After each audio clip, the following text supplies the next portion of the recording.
Good morning, everyone. Today is Monday, April 27th, 2020. What episode is this? This is like episode 30, I think is what I put of Coffee with a Pastor.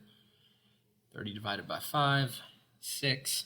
Public math is dangerous, but I believe it's 6. That means 6 weeks now of Coffee with a Pastor. We'll wait a few minutes here and see who all comes to join us this morning. I hope you had a really good weekend. We had a great weekend around here. My oldest kiddo hadn't turned 10, it's just incredible. For 10 years, this little guy's been in our life. Our other one will turn 7 next month too. So just incredible. I remember when Ellis was born, I was in my last year of seminary, and she was born right after I took all my final exams for my final semester, but before graduation. That's how Henzelkas do it. We like to just cram in as much as we can into as short a time period as possible. So that's what we have a history of doing. I don't know why. Maybe we just love living on the edge. I don't know. I remember when Heather and I were graduating college, we all got married. We got married, we graduated, we moved. I started an internship to finish up my degree. It was a degree in financial planning, and I started at a boutique financial planning firm here in Austin. We moved, we did everything, got married all within the span of like a week. It was nuts. Oh, and Heather was studying for her board exams to be a licensed physical therapist. We had a lot going on. Hey, happy Monday. Oh, wow. Good. We got some people on. Send me some messages so I know you're there. I've been showing off my different mugs often through Coffee with a Pastor. I wanted to show you this one. The Battling Bastards of Bataan, the White Sands Missile Range. So each year, I assume they're still doing it, but they do a half marathon and marathon out at White Sands Missile Range, New Mexico. I got this because 10 or 11 years ago, Heather and I did a road trip to Wisconsin from Texas via New Mexico. That makes a lot of sense, right? But we went to New Mexico to run. I was running this half marathon with a friend, and I was doing it in full military uniform. The hardest part, of course, with that is boots, military boots. And it was hard. It was my first half marathon. And hey, Lyle, what's up? Hey, Tiffany. Hey, Rita. And Heather, of course, we drove out there. And after the half marathon, I was done. Heather could not remember where she parked the freaking car. So we walked around for like 45 minutes. I was dying. I was hurting so bad. We're looking for where she parked this car on this massive base. And finally we saw it, and we were like trying to remember what color is our rental car, just junk like that. Finally we saw it, and we got there. And then so we drove from there to Albuquerque, and went to Dion's Pizza in Albuquerque. Great place. And we shared half a pizza. No, we shared a whole pizza. We each had half. My half had green chilies on it. That's an important detail, because later that night, I got sick as a dog. And I had, I'm sure, what is food poisoning. And then from for the next day, I just threw up all the way as we drove from Albuquerque up to Wisconsin, through every kind of weather event in Oklahoma and on up. And Heather was a champ and put up with it all. But anyways, random food poisoning story for you. This is not, hey, Amanda, this is nothing against Dion's Pizza in Albuquerque. I just haven't been back to there. So, well, let me, looks like we've got a good group on here this morning. I just wanted to talk for a few minutes about a book that was really important to me a couple years ago. Dietrich Bonhoeffer, Letters and Papers from Prison. Bonhoeffer is kind of in the popular imagination in some ways, but I don't know how many people have actually read his stuff. Maybe they've read The Cost of Discipleship. Maybe they've read some of his Life Together. But Bonhoeffer was a Lutheran pastor in Germany before and during World War II. And he was part of the resistance movement against resisting Hitler and the fascism and the totalitarianism of his regime. And he led and was part of an underground seminary there. And he was part of this resistance movement to have Hitler assassinated. And ended up getting arrested, ended up going to a series of detention centers and camps, and then ended up being executed by the Nazis. I think in a concentration camp named Flossenburg. But while he was in prison, look, he did some writing. He sent out some letters and papers from prison, and it's not unlike when I read this, I think sometimes of Paul's letter. Paul, the New Testament writer, is often in prison in a lot of his epistles, his letters that he's writing to different churches. But here, these are personal correspondences with a friend. And I just wanted to read for a few minutes some of the pieces. This can be a little dense, so I'm going to talk through it as we go along. But these words have just, the whole book really has been really important to me. I read this post-seminary.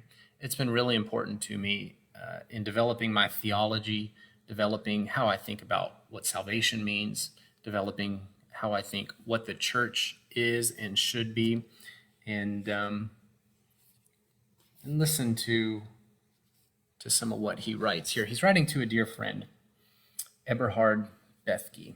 I may be saying that wrong, but to a friend. But this one section, let me read it to you. He says, "What is bothering me incessantly is the question is for us today. The time when people could be told everything by means of words, whether theological or pious, is over. And that means the time of religion is over, and so is the time of inwardness and conscience. And that means the time of religion is over also." This is a man who ran a seminary, who's a Lutheran pastor. He says, "We are moving toward a completely religionless time. People as they are now simply cannot be religious anymore. We can't. Even those who honestly describe themselves as religious do not in the least act up to it. And so they presumably mean something quite different when they use the word religion." He's saying, basically, everybody who says they are religious, they're using the word so differently than was meant in former times. And consider his context, right, where Germany now has put a man like Hitler in charge and is idly standing by while he does all these atrocities, which is why this underground church arises. Not the state-sponsored church, but the underground church. And here's Bonhoeffer in prison saying, Germany's supposed to be one of the most pious countries on earth, supposed to be one of the most Christian countries on earth, and yet we stand by while a man like Hitler is in power. Bonhoeffer goes on, "Our whole 1900-year Christian preaching and theology rest on the religious a priori of mankind. Christianity has always been a form, perhaps the true form of religion. But if one day it becomes clear that this a priori does not exist at all, but was a historically conditioned and transient form of human self-expression, and if therefore man becomes radically religionless, and I think that this is already more or less the case, else how is it, for example, that this war, in contrast to all previous ones, is not calling forth a religious reaction? What does it mean for Christianity? It means that the foundation is taken away from the whole of what has up to now been our Christianity, and that there remain only a few last survivors of the age of chivalry, or a few intellectually dishonest people on whom we can descend as religious. Are they the chosen few? Is it on this dubious group of people that we are to pounce in fervor, pique, or indignation in order to sell them our goods? Are we to fall upon a few unfortunate people in their hour of need and exercise a sort of religious compulsion on them?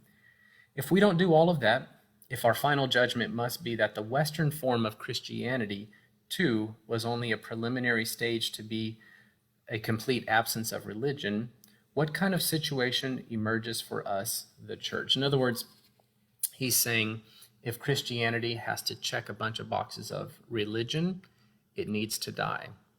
And if, as he looks around at his countrymen, his fellow citizens, who, again, have put a person like Hitler on the throne, then religion must be dead, at least in any sense of what religion means historically. And he goes on and he asks a really good question. That was all dense. I'm sorry. It gets a little better right here. He says, how can Christ become the Lord of the religionless as well? Are there religionless Christians? If religion is only a garment of Christianity, and even this garment has looked very different at different times, then what is a religionless Christianity? This idea has really intrigued scholars and theologians since Bonhoeffer wrote it. What is a religionless Christianity? Unfortunately, he died at the age of 39, again killed at the hands of the Nazis. If he had been allowed to develop these thoughts further, what gift could he have given to the world that we need at a time like this? Let me go on. The questions to be answered would surely be, what do a church, a community, a sermon, a liturgy, a Christian life mean in a religionless world? How do we speak of God without religion, that is, without the temporally conditioned presuppositions of metaphysics and inwardness and so on? How do we speak, or perhaps we can't now even speak as we used to, in a secular way about God? In what way are we religionless secular Christians? In what way are we the ecclesia, those who are called forth, not regarding ourselves from a religious point of view as specially favored, but rather as belonging wholly to the world? Right there, that's the key of what he's trying to define as religionless Christianity. We're not special, we're not unique, there isn't something great about us because we are religious. He says instead what it means is we need to regard ourselves as belonging to the world. This totally flies in the face of so many popular theologies you'll hear where it says, well, we're in the world, but we're not of the world. Or, we don't belong to this world, we belong to another kingdom. And sure, there's scriptural basis for those sayings, but I think they're misguided because they think, Christianity doesn't have anything to do with this world and transforming the structures of this world, structures, cultures, systems, beliefs, attitudes that would again put people like Hitler on the throne or in places of leadership. Let me see my notes here. In other words, if Jesus following isn't about transforming this world, then throw it in the trash. I think that's what Bonhoeffer's saying. My other note, if your Christianity puts Hitler and equivalents in charge and is worried about order and propriety and your 401k and your and the country's GDP, then for God's sake, quit religion. If it puts all that thing above Jesus, all those things. Bonhoeffer goes on, in that case, Christ is no longer an object of religion, but something quite different. Christ is the Lord of the world. What he's doing here is Bonhoeffer's talking about the separation of religion and salvation. He's talking about God not in religion, but finding God outside of religion. Let me read one last little section here. I'm jumping forward, and this is right after. Now, forward to his letters and papers from prison, where he had just found out that the plot to assassinate Hitler had failed.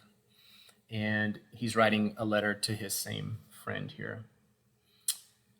And there's a lot of honesty here. He says, During the last year or so, I've come to know and understand more and more the profound this worldliness of Christianity. The Christian is not a religious man, but simply a man. And forgive me for the gendered language here, but we could just say a person. The Christian is not a religious person, but simply a person, as Jesus was a person, in contrast, shall we say, to John the Baptist. And I don't mean the shallow and banal this worldliness of the enlightened, the busy, the comfortable, or the lascivious, but the profound this worldliness characterized by discipline and the constant knowledge of death and resurrection. I think Martin Luther lived a this worldly kind of life. I remember a conversation that I had in America 13 years ago with a young pastor. We were asking ourselves quite simply what we wanted to do with our lives. He said he would like to become a saint. That's what the pastor told Bonhoeffer. I think I'd like to be a saint. And I think it's quite likely that he did become one. At the same time, I was very impressed, but I disagreed with him, and I said, in effect, that I would like to learn to live a life of faith. I don't want to become a saint. I just want to learn to live a life of faith, is what Bonhoeffer told the man. For a long time, I didn't realize the depth of the contrast. I thought I could acquire faith by trying to live a holy life or something like that. And I suppose I wrote The Cost of Discipleship at the end of that path. Today I can see the dangers of that book, although I still stand by what I wrote. I discovered later, Bonhoeffer writes, and I'm still discovering right up to this moment, that it is only by completely living in this world that one learns to have faith. It is only by living completely in this world, being concerned with the suffering of this world, being concerned, again, with the systems and the structures and the cultures of this world, that one learns to have faith. One must completely abandon any attempt to make something of oneself, whether it be a saint or a converted sinner or a church person, a so-called priest, whether it's a righteous person or an unrighteous one, whether it's a sick person or a healthy one. By this worldliness, I mean living unreservedly in life's duties and problems and successes and failures, experiences and perplexities. In so doing, we completely throw ourselves into the arms of God, taking seriously not only our own sufferings, but those of God in the world, watching with Christ in Gethsemane. That, I think, is faith. Throwing yourselves into the arms of God and saying, I don't care about all of these categories of sinner and saint, of righteous, of unrighteous, of holy, of profane. That's a life of faith. I just give myself to God. Wow, that's beautiful. What does that do to all of our categories? All those categories in your mind about what makes you a righteous person or an unrighteous person, what makes you saved or not saved, all those categories that we carry about who's in and who's out, whether you're gay or straight, whether you're American or not American, whether you do your quiet time or you don't do your quiet time, whatever it is, Bonhoeffer says, throw all those categories away, stop trying to be a saint, and just throw yourself into the arms of God.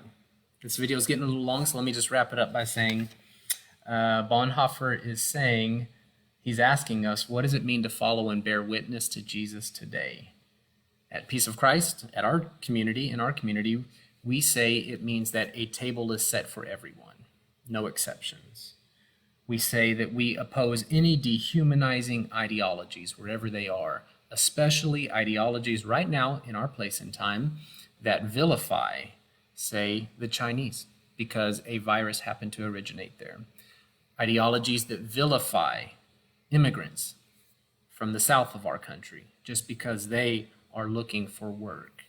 We oppose any ideology that does something like that, and we say that's what it means to follow and bear witness to Jesus today. We oppose any totalitarian ideology that demands worship, even if that's our own nationalism that says worship America above everything.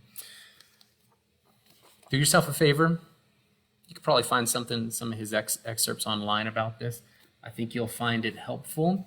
I hope these thoughts have been helpful to you as you are trying to wrestle with what does it mean to follow Jesus today. Let me invite you into a religionless Christianity, whatever the heck Bonhoeffer meant by that. Let's all try to figure it out together. I love you all. I hope you have a fantastic Monday, and we'll talk to you soon. Bye-bye.